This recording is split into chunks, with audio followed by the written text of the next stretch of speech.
Bonjour, nous allons aujourd'hui dans cette vidéo aborder les difficultés de régulation dans les différents bâtiments. D'abord, de quels bâtiments parle-t-on? Les bâtiments publics, ça peut être de l'enseignement, mairie, salle des fêtes, bâtiments tertiaires, tout ce qui est activité bureau. L'hôtellerie qui est aussi un cas très particulier, bâtiments d'habitation collectif, et enfin l'industrie. Dans tous ces bâtiments, on a besoin de régulation, puisqu'à l'échelle du bâtiment, sans régulation, on peut aller sur des surconsommations importantes.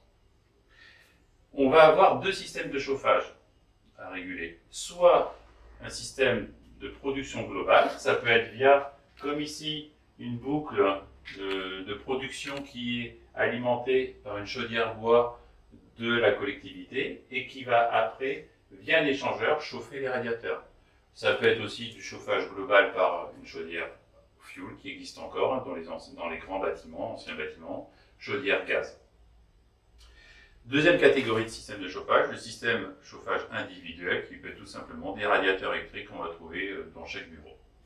Donc ces deux systèmes de chauffage principaux vont devoir être régulés par des systèmes qui peuvent être le plus complet, c'est le GTC, gestion technique de chauffage. Donc par exemple, via une console, on peut maîtriser une partie du bâtiment ou tout le bâtiment en imposant des températures, des temps de chauffe, des débits, et on a une précision assez importante sur la production de chauffage des différents locaux ou parties de locaux. Après, on descend vraiment en précision. On va avoir une régulation par l'horloge, on va dire. Donc, à 7 heures, l'horloger au chauffage principal, tu te mets en chauffe. À 8 heures du soir, tu te mets en veille. Et en fin de compte, entre deux, quelle que soit l'occupation des locaux, le chauffage est permanent.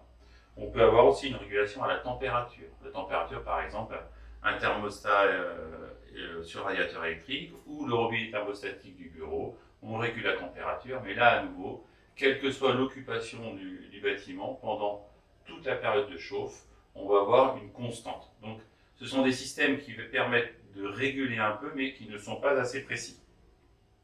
Et pour avoir une bonne régulation, nous avons besoin de croiser la puissance, le temps et la température. Quels sont les systèmes de comptage qui peuvent nous permettre d'être plus précis, de mieux connaître notre bâtiment? On a le comptage général. Je vous ai fait une petite feuille aussi. Alors là, c'est un comptage d'énergie, on est en mégawattheure. Le comptage général, par exemple, ça c'est un extrait d'un écran de compteur gaz. On peut avoir des compteurs plus partiels, par exemple là, pour un chauffage électrique, des compteurs qu'on va câbler dans des tableaux électriques. Mais on sait en tout cas que 80 à 90% des bâtiments que je vous ai cités tout à l'heure ont un système de chauffage global, de régulation globale, et donc on manque beaucoup de précision.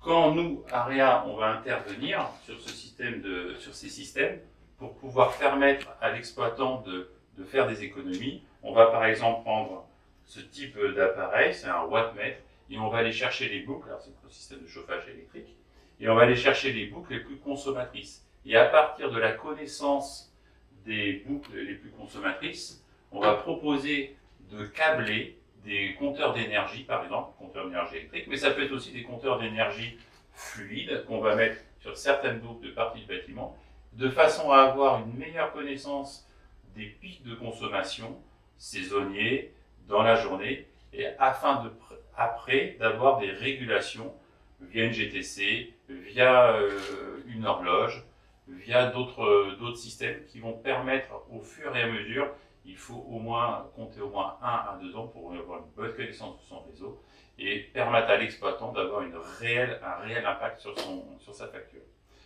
Voilà, j'ai fini pour aborder tout ce qui est système de régulation. Vous voyez qu'on a beaucoup de chemin aujourd'hui à faire dans tous les bâtiments, puisque, comme je le disais, 80-90% des bâtiments ont une régulation globale, donc vraiment pas précise, alors que l'ensemble des locaux n'ont pas les mêmes utilisations avec des personnes qui vont travailler de façon épisodique, des personnes qui vont être en permanence là. Donc, il y a besoin d'une aide, comme d'un bureau d'études comme nous, AREA, bureau d'études thermiques fluides, de faire des audits pour aller vraiment dans le fond du problème.